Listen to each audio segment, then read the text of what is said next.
Welcome to the Funding Opportunities for Minority Serving Institutions webinar. I am Katina Stapleton, a Program Officer in the National Center for Education Research.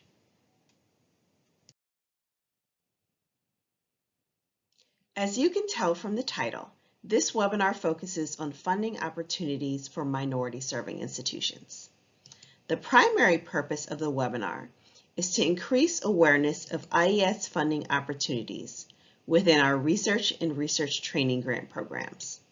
The second purpose is to discuss in more detail the new early career mentoring program for faculty at minority serving institutions. As you may have noticed when you started playing this on-demand webinar, there's also a series of webinars available for applicants. We believe that our grant writing and application process webinars are very complementary to this. So if at the end of this webinar you do decide that applying to IES is something that you want to do, we strongly suggest that you also view on demand our basic overview, grant writing, and application process webinars.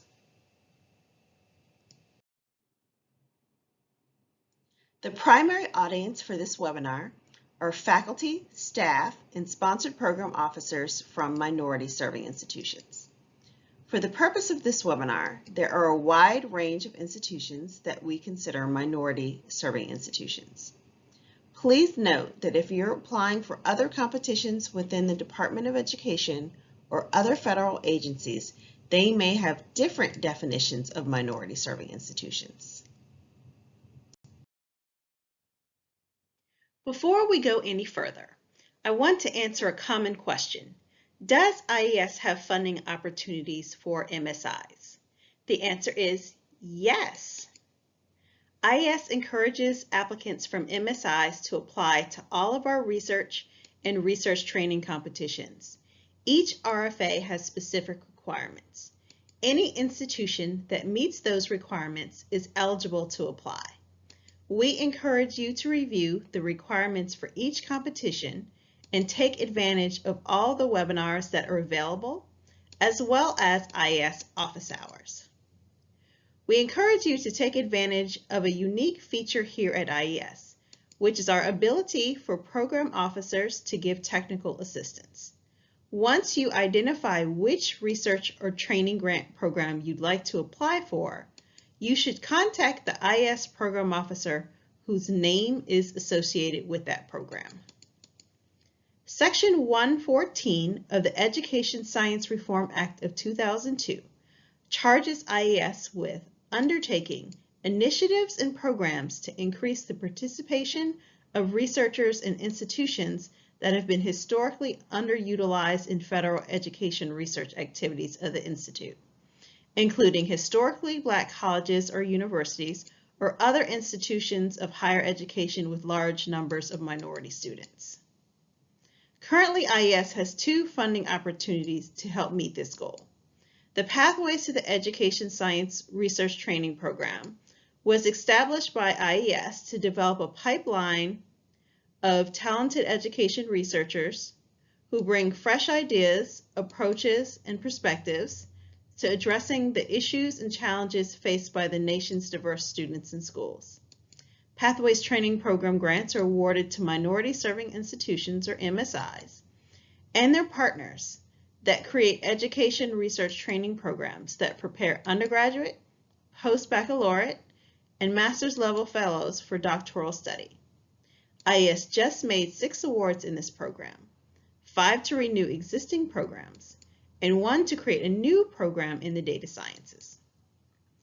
The new Early Career Mentoring Program provides support to faculty employed by minority serving institutions who are developing education research careers. This program is being competed in FY 2022, and we will talk about this more in depth in a few minutes. Let's get started with an introduction to IES. IES is the independent research arm of the U.S. Department of Education. Authorized by the Education Sciences Reform Act in 2002. We are nonpartisan and charged with providing rigorous evidence to inform educational practice and policy, and sharing this information with educators, parents, policymakers, researchers, and the public. The overall mission of IES is to describe the condition and progress of education in the United States, identify education practices that improve academic achievement and access to the education opportunities, and evaluate the effectiveness of federal and other education programs. This graphic represents the organizational structure of IES. We are led by a director who is advised by the National Board for Education Sciences. Our Office of Science oversees the scientific peer review processes for IES grant applications and IES reports. IES has 4 centers. The National Center for Education Statistics is the primary federal entity for collecting and analyzing data related to education.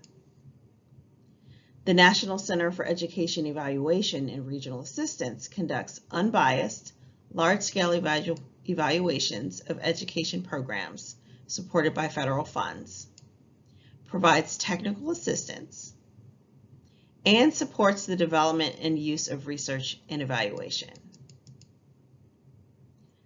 The National Center for Education Research, NCER, and the National Center for Special Education Research, NCSER, award research grants. The grant programs we are discussing today are managed by NCER and NCSER.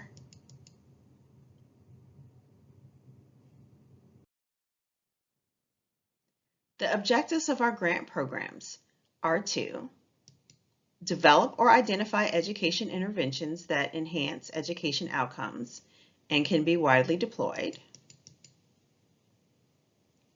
identify what does not work and thereby encourage innovation and further research, understand the processes that underlie the effectiveness of education interventions and the variation in their effectiveness, develop measures of academic achievement and progress, and finally, support research and national leadership on core issues. Another way of thinking about the objectives for the research grants programs is to provide answers to 3 questions. What works to improve student education outcomes? What doesn't work? And how do interventions improve education outcomes, including for whom do they work and under what conditions?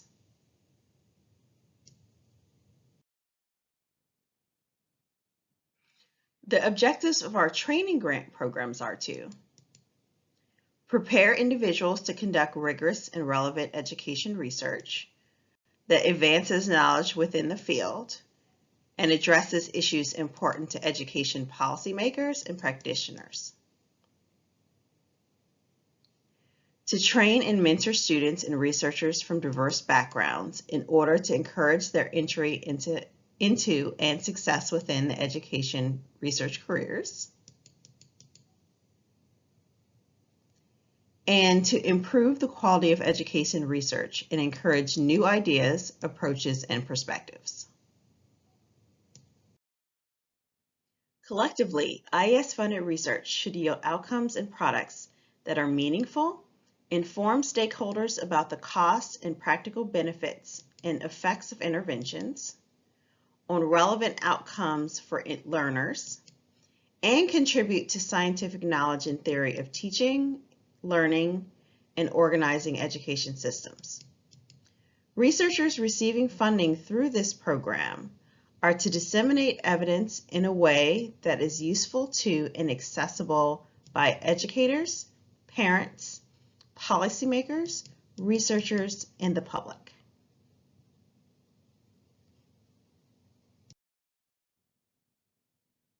Why would you apply to IES? You would apply to IES if you are interested in working in education settings, and you are interested in improving student education outcomes, and you are committed to sharing your research findings with education practitioners. What makes us different from other funding programs within the Department of Education? Our grant funds are used to cover research, not program support or service provision. So if you want to implement a new math program in your school, we will not give you funds simply to get the math program up and running. You need to have a research study to develop or examine the impact of the intervention. Next, a good application is a good application. We don't have priorities or competitive preferences that result in extra points for any applicants.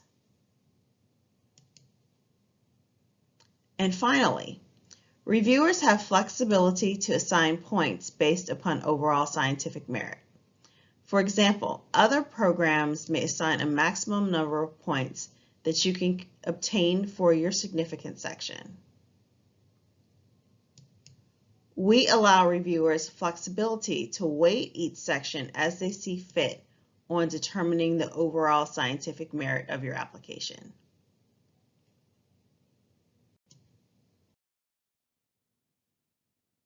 How does IES compare to other agencies? Similar to other federal funding agencies, IES supports rigorous research at all stages, including basic research, iterative research to inform research and development of new interventions or refine existing interventions, pilot studies, and larger rigorous studies to determine efficacy or effectiveness of interventions, programs, policies, or practices. This chart lists the three major federal funders of education research: IES, the National Science Foundation, and the National Institutes of Health. IES and NIH are similar in that we have independent scientific review offices that are separate from the program offices. Because of this, we are allowed to provide technical assistance to applicants. At NSF, the program officers manage the review process, so this limits the amount of technical assistance they can give applicants since they are directly involved in the review process. IES is considered as competitive or even more competitive than other federal funding agencies. In terms of the types of things we fund, there is some overlap and certainly complementary research happening among agencies, but there are key differences. For example, NSF is more STEM focused than IES, though we both fund science, technology, engineering, and math grants.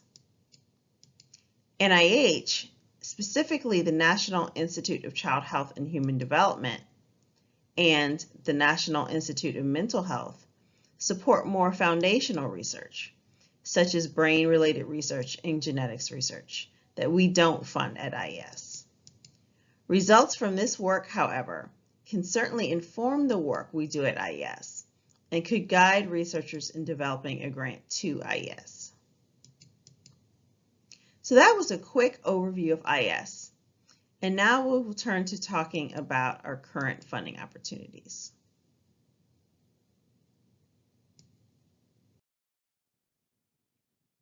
Let's move into the nuts and bolts of getting started with an IES application. First, you need to identify which competitions are open for fiscal year 2022. To identify open funding opportunities, we have a suggested set of steps to follow. If you aren't already signed up, you should sign up for the IES Newsflash. The Newsflash is an email-based alert service designed to inform you about all new content posted to the IES website, including new funding opportunities when they become available. All of our funding opportunities are announced in the Federal Register. The Federal Register is the official journal of the federal government of the United States that contains government agency rules, proposed rules, and public notices, including agency funding announcements. IES maintains a funding opportunities page on the IES website. ies.ed.gov/funding. Once you're on the IES funding page, navigate to the Request for Applications page and review current requests for applications, which is our notice that grant funding is available. Most importantly of all, but only after you have read the relevant RFAs, contact the relevant program officers for the topic of interest in the relevant center. You can also sign up for virtual office hours.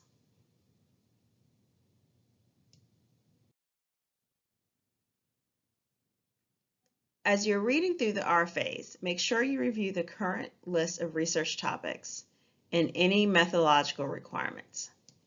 If you still need help narrowing down your list of possible topics and/or RFAs, it can often help to review the abstracts of previously funded projects.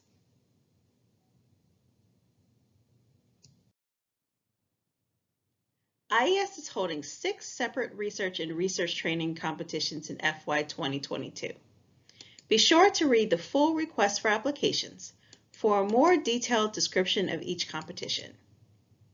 It is important to note here that due to limited funds available for new FY 2022 awards, NCSER will not be able to compete our regular grant competitions, including our primary grant program, Special Education Research Grants, 84324A, as well as our other grant competitions, Research Training Program in Special Education, 84324B, Research Using NAEP Process Data for Learners with Disabilities, 84324P, and research grants focused on systemic replication in special education, 84324R.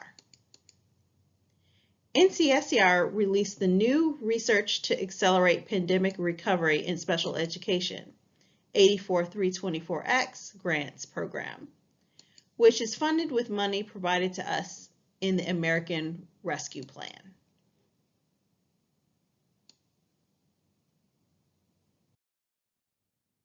So, why should you read the RFAs carefully? First, the RFA is your guide to preparing high-quality applications. We provide a great amount of detail in our RFAs about the requirements you must meet, as well as recommendations for how to write a high-quality application.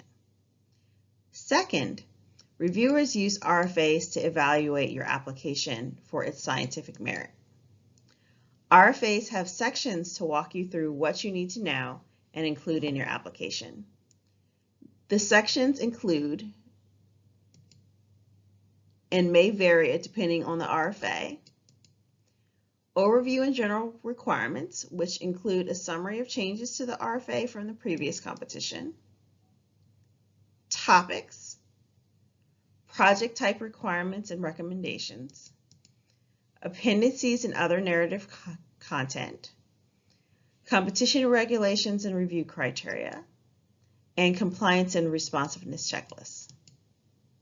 IES has developed a separate submission guide which contains important information about submission procedures and IES-specific guidance and recommendations to help you ensure your application is complete and received on time without errors through grants.gov. Applying to the Early Career Mentoring Program for faculty at minority serving institutions. The purpose of the Early Career Mentoring Program is to prepare researchers to conduct the type of research that IES funds and to submit competitive proposals that address relevant education research topics and that meet the methodological requirements specified for IES research grants competitions. This program provides support for an integrated research and career plan, which I'll talk more about shortly. And it's specifically for investigators in the early stages of their academic careers. These grants are intended to jumpstart young investigators to an independent research career. This new program is also part of IES's larger effort to develop a pipeline of talented education researchers who bring fresh ideas, approaches, and perspectives to addressing the issues and challenges faced by the nation's diverse students and schools. By awarding these grants to faculty at MSIs, IES seeks to provide greater diversity in the types of institutions that provide IES-funded research training. We hope that this grant program will also provide MSI personnel with expertise in grant management in order to prepare them for applying for and managing other IES grants. In terms of award parameters, early career projects have a maximum duration of 4 years and a maximum award amount of $700,000, and this includes direct and indirect costs. You need to adhere to these maximums in your application. And also, I want to note that for training awards, there's an indirect cost rate cap of 8%. So make sure you adhere to that as well. Before I move on, I want to note here that throughout the webinar, I'll talk about requirements and recommendations. Requirements are the components that you have to include to be sent forward for scientific peer review, whereas recommendations are not required, but they'll strengthen your proposal and make it more competitive. When applying to IES competitions, there are general requirements and program-specific requirements. One of the most program-specific requirements for this early career mentoring program is that you have to be from an MSI to apply. Why? Applications are made by institutions, and in this case, the institution must be a minority-serving institution located in the territorial United States that confers bachelor's, master's, or doctoral degrees in academic fields relevant to education. That includes the 50 states, District of Columbia, American Samoa, Guam, the Northern Mariana Islands, Puerto Rico, and the U.S. Virgin Islands. If you meet all the other requirements but are not employed by an eligible MSI, your application will not be eligible for review or funding. So if you're an early career scholar at an MSI, you should work with your sponsored programs office to submit your application.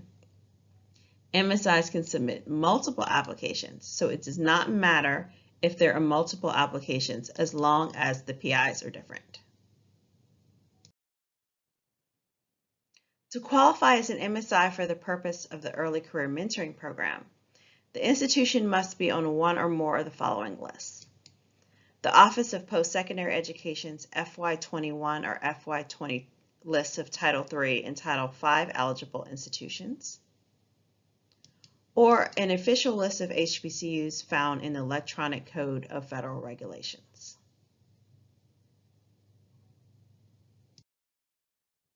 The Office of Post-Secondary Education's list of MSIs are found in the eligibility matrix. Let's look more closely at using the eligibility matrix to determine if your institution is an MSI. First, you will go to the Office of Post-Secondary Education's webpage called Eligibility Designations and Application for Waiver of Eligibility Requirements. The website address is in the RFA and in this presentation. Once you're on the website, jump or scroll down until you see the FY20 or FY21 eligibility matrix. At the time this presentation was prepared, only the FY20 matrix was available. Then download the eligibility matrix, which is an Excel file.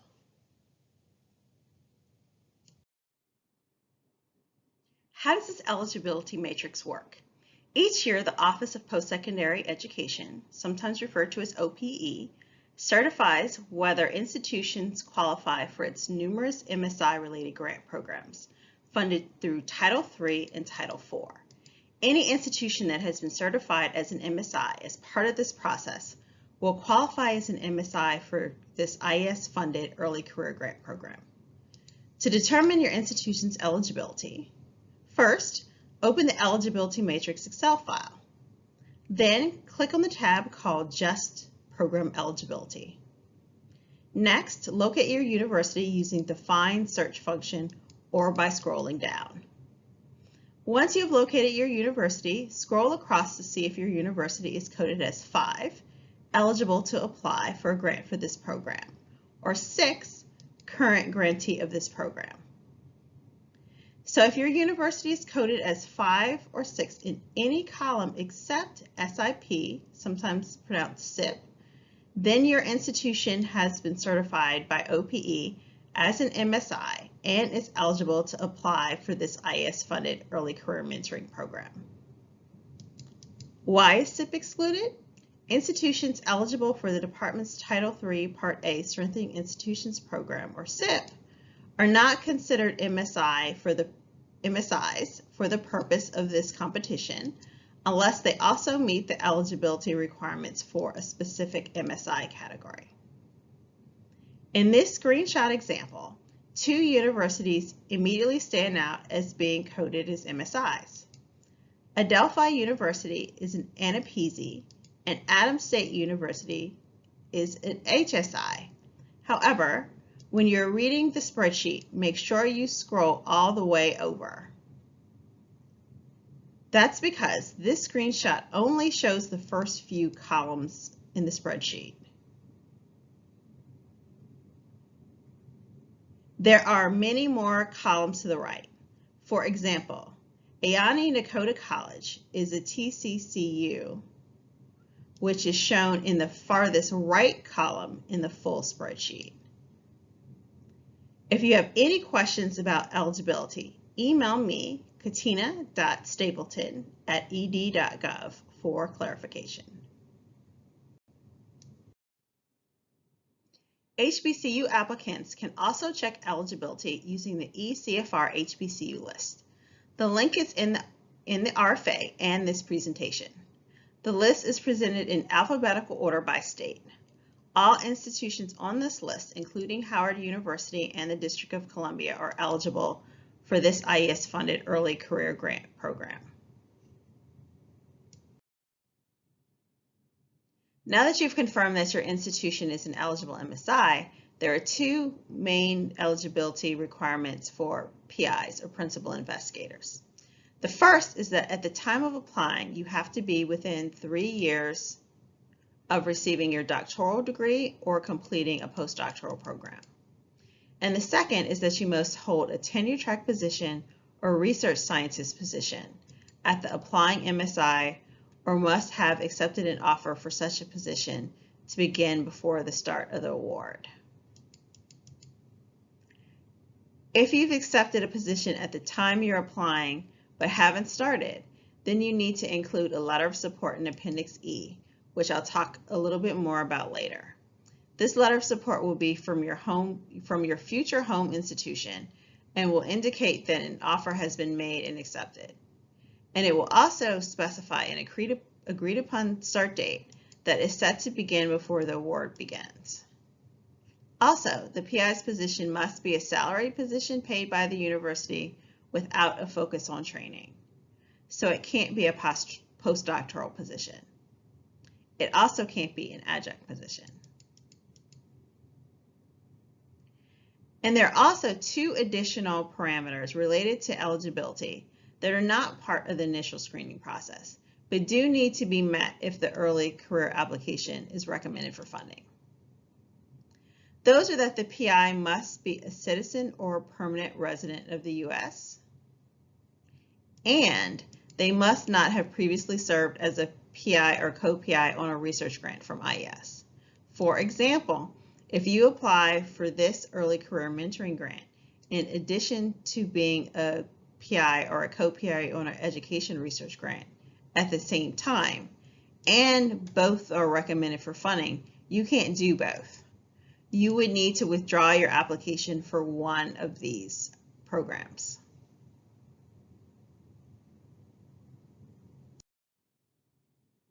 Okay, so now turning to the requirements and recommendations for the mentors. The research training and career plans will be conducted under the guidance of a mentor or mentors, and you must designate at least one to guide your research and career development. You can have more than one mentor, but if you do, you should specify who the primary mentor is, and you must include a mentor at your home institution. This can either be the primary mentor or a co-mentor. You also need to select as mentors only individuals who are not part of your primary graduate school or dissertation advisor or your postdoctoral supervisor. In order to meet this requirement, you need to include the names of these individuals in your application.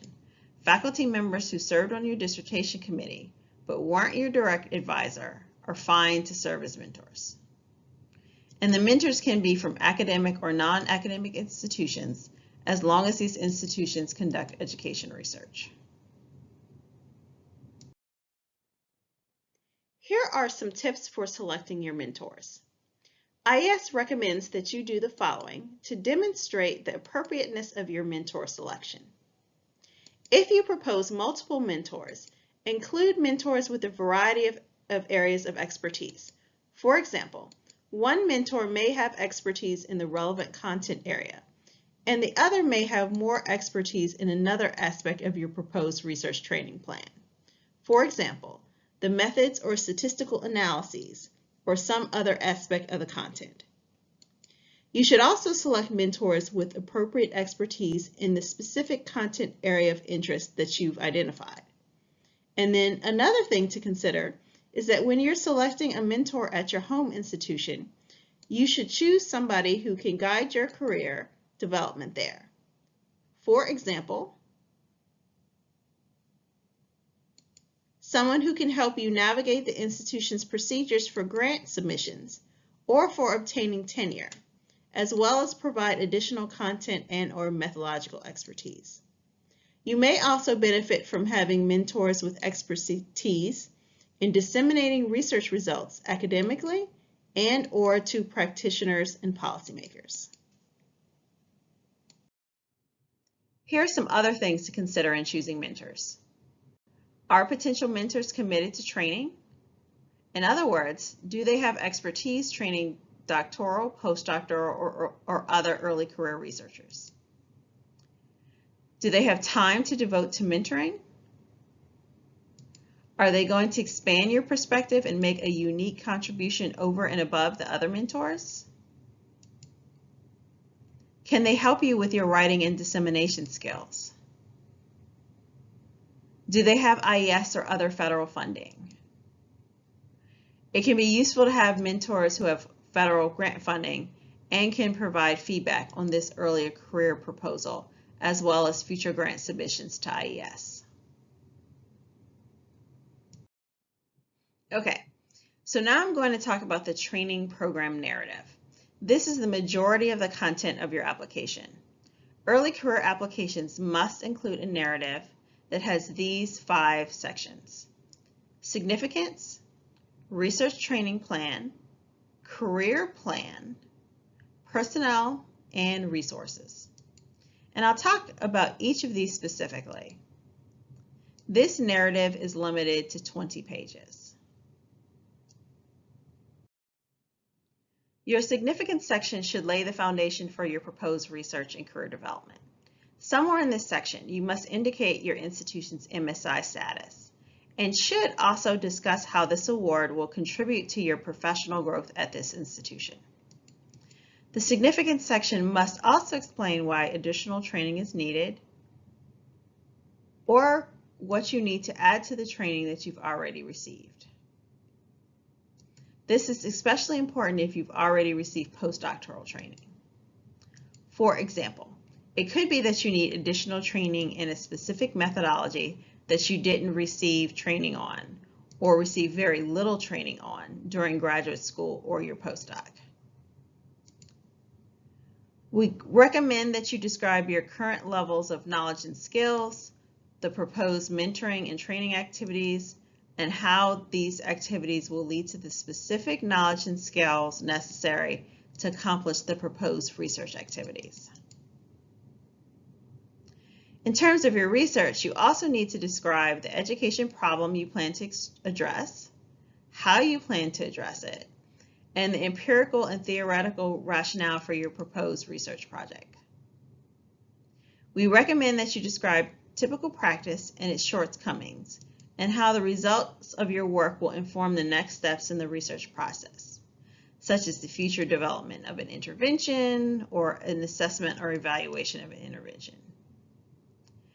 You'll also need to justify and describe your planned program of research, which means describing the progression from your prior research to the currently proposed research, and then also connecting that to your future research. And then we also recommend that you address the significance of the career plan. For example, you should describe what trainings you'll pursue and how the mentoring and training activities support your research activities. Your career plan really needs to be integrated with your research training plan so that the training supports the research and vice versa. And then finally, you'll need to address how your research and career development activities will enhance your knowledge and skills. The purpose of the research training plan section is to describe the aims and methodology for the proposed research. Your research training plan must describe the research questions, research design, sample, key outcome measures, and data analysis procedures. In addition, your research must be conducted in or include data from a U.S. education setting. Education in the U.S. is delivered in a wide range of formal settings, such as center-based pre-kindergarten, public and private K-12 schools, community college, and four-year colleges and universities. In addition, there are also formal programs under the control of education agencies that take place out of school, including after-school, distance learning, online, and adult literacy programs run through community-based organizations and in homeless shelters. Please make sure that you check to see if your proposed research meets this requirement. IES does not support research that is relevant only in informal contexts outside of education systems. Your research also must measure one or more of the academic outcomes described in the RFA that reflect learning and achievement in content domains, as well as learners' successful progression through education systems. These academic outcomes vary by grade levels, pre-K, K-12, post-secondary, and adult education. Please check to make sure that your proposed research addresses one or more of the required outcomes. If it does not, your application will be ineligible for funding.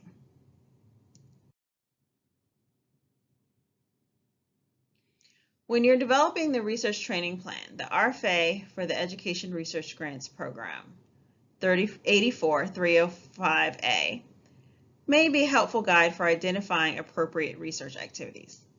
Keep in mind, though, that your research training plan should be feasible.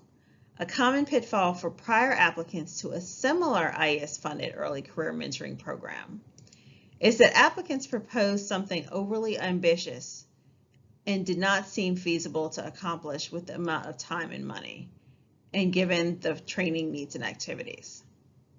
So we encourage you to work with your mentors on the development of this plan.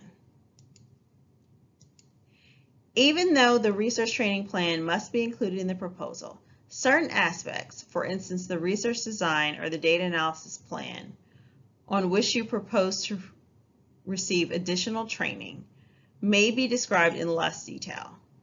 We anticipate that there will be further development of these plans based on your training experiences and guidance from your mentors.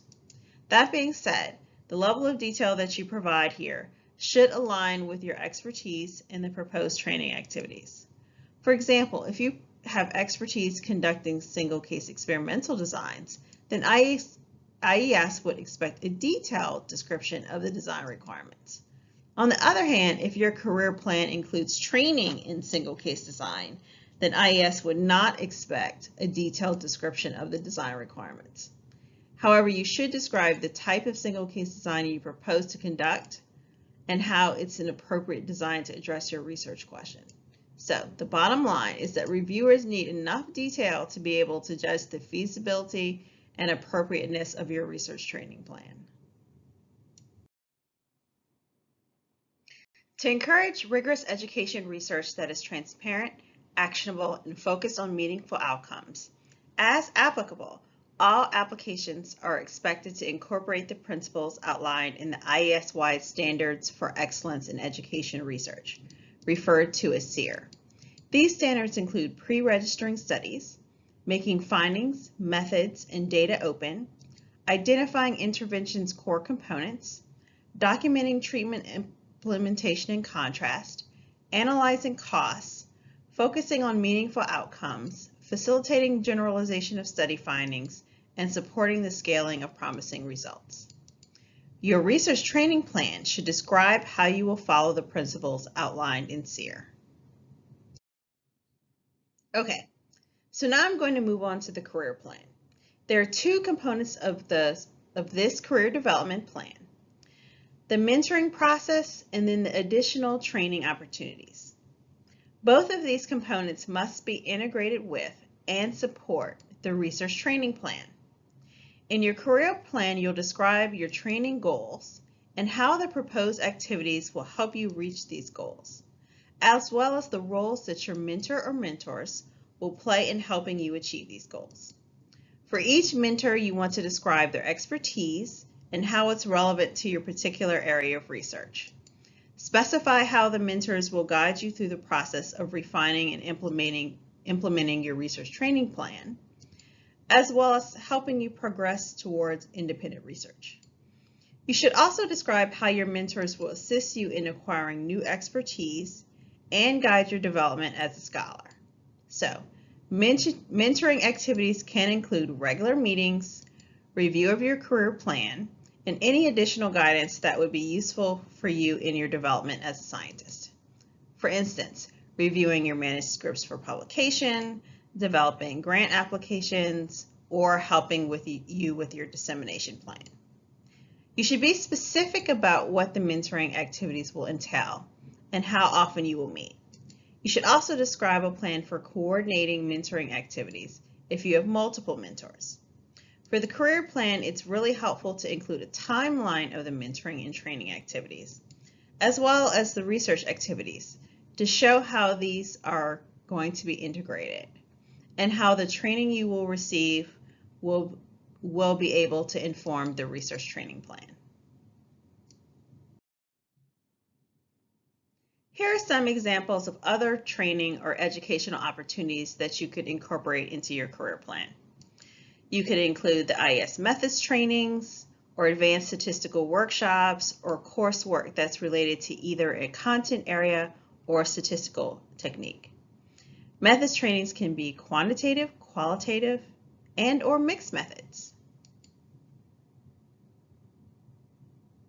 Just be sure to describe how these educational opportunities will help you reach your concrete training goals and how they'll support the proposed research. IES also encourages you to consider communications training, including workshops on grant writing and training on how to communicate your findings to the public. The personnel section is the next component that's required for your training program narrative. The focus of this section is mainly on you as the PI, as well as on your mentors. However, you should also include other personnel such as consultants, if you have them on your project. As the early career researcher, you may want to spend a little bit more time documenting your skills and your past experience than a more experienced researcher might. In this section, you should include how your research expertise and your mentor's expertise reflect the focus of IES in terms of both content and methodology. You want to describe your mentor's prior experiences with mentoring early career researchers and also describe the education research projects conducted by your mentors. Also in this section, you should make the time commitments of your mentors very clear in terms of the % of effort in the calendar year. This is really important, and I would suggest highlighting this in multiple places in your application. For example, in the personnel section, as well as your letters of support from your mentors. You should also discuss your time commitment and you and your mentor's experience disseminating research findings to a range of audiences, including practitioners, policymakers, and researchers. In addition, you must specify the date on which you were granted your doctoral degree, and if applicable, the date that you completed your postdoc. You also need to specify the names of your dissertation advisor or primary graduate school advisor, and if relevant, your postdoctoral supervisor. The last component of the narrative is the resources section. In this section, you want to demonstrate that your institution has the capacity to support you in conducting the project that you're proposing. Here, you should not use the university boilerplate language. Instead, you want to make sure that this section specifically addresses the needs of this particular project, including both the research and training components. So you want to describe the institutional training support. For example, do they offer workshops? Maybe they offer sessions related to grant writing. There may also be research groups at the university that you can join that are related to your area of research or to a specific analytic skill. And then you also want to describe any startup packages that are provided by your institution. For example, if there's a new faculty member, the institution may give you extra money or reduce your course load. Then you can include that as a resource as an example of how the institution is supporting you. And then we also recommend that you describe the resources to carry out your plans to disseminate the results of your early career project. The dissemination plan should also be detailed in Appendix A, which I'll talk about in a minute. But in terms of the resource section, this should include a description of the resources to carry out your plans to disseminate your results in terms of any offices or organizations that are expected to take part in the dissemination plan, like a communications office that can assist with the dissemination, as well as any resources needed to disseminate through electronic means, such as a website, social media accounts, electronic newsletter, listserv, or other electronic dissemination approaches.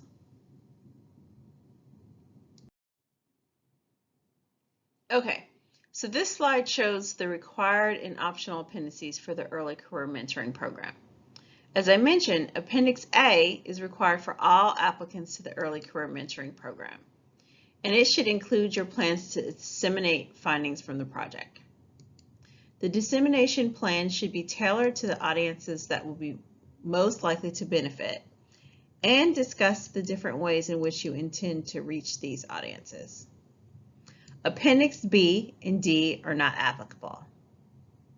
Appendix C is required for all applications and is where you're going to include a summary table of you and your mentor's ongoing and recently completed education research projects. Appendix E is also required and should include letters of agreement from all of your mentors, and these letters should include enough information to make it clear that your mentors understand the nature of the commitment, the resources, and the mentoring activities required if this application is funded.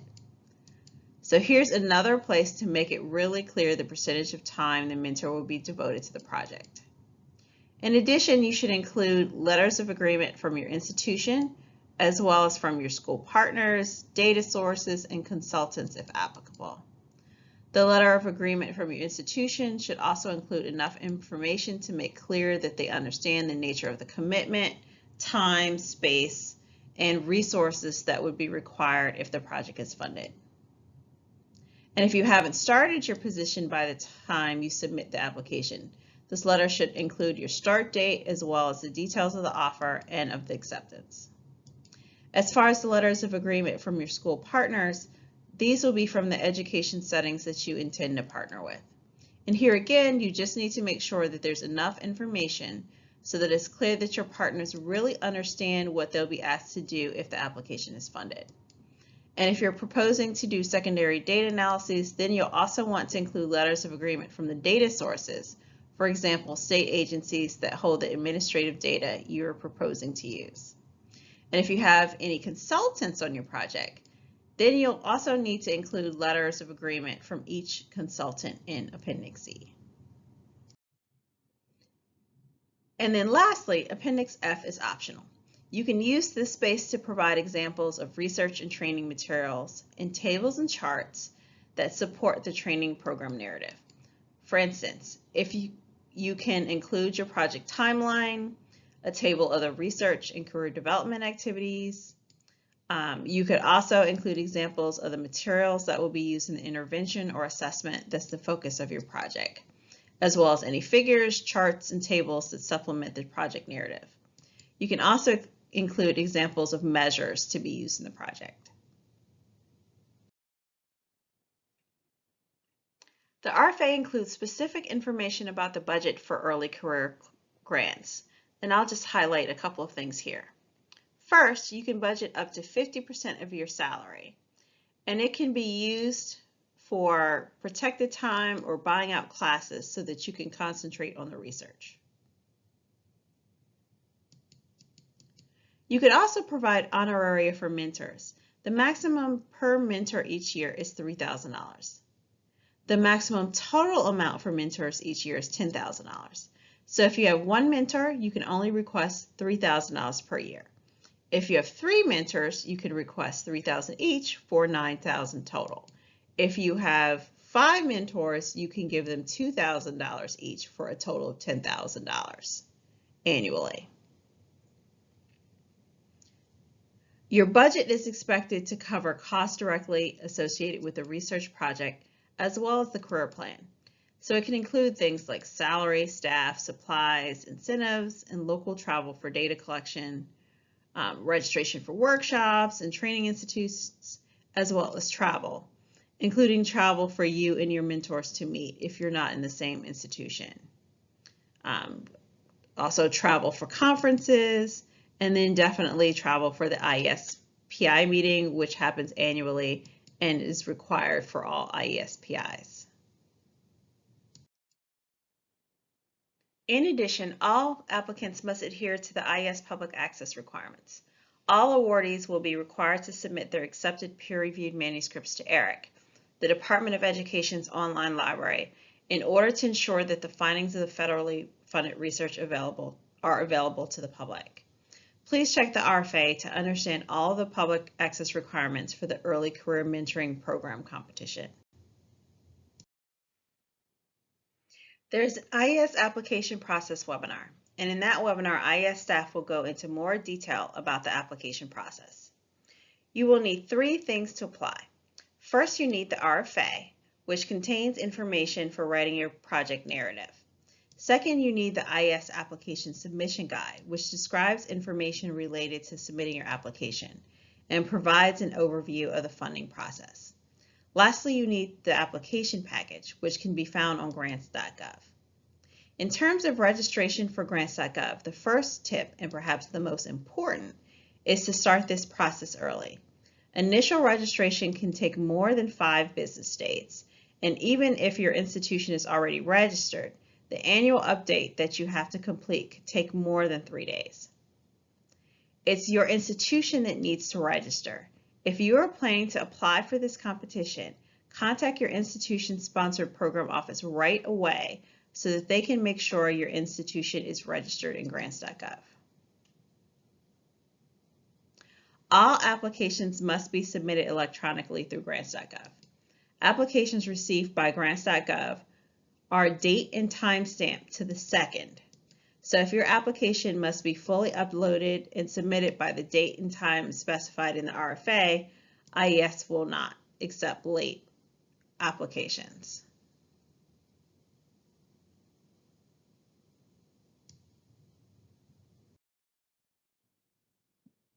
All applications must be submitted electronically through the grants.gov website. Grants.gov requires applicants to use the workspace interface.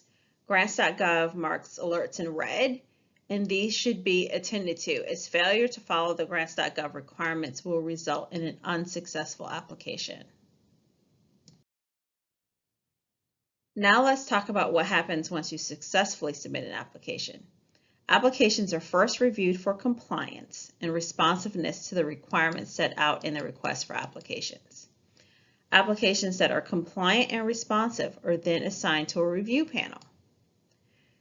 2 or 3 panel members conduct a primary review of each application. The most competitive applications are then reviewed by the full panel. As a result, applicants whose applications were triaged, that means which are not reviewed by the review panel, receive the review comments from the primary reviewers, but no scores. Applicants whose applications go to the full panel receive the review comments from the primary reviewers, the full panel's review scores, and a summary of the panel's discussion of the application.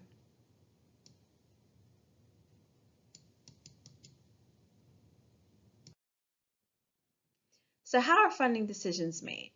The following will be considered in making award decisions for responsive and compliant applications. Scientific merit as determined by scientific peer review, performance and use of funds under a previous federal award,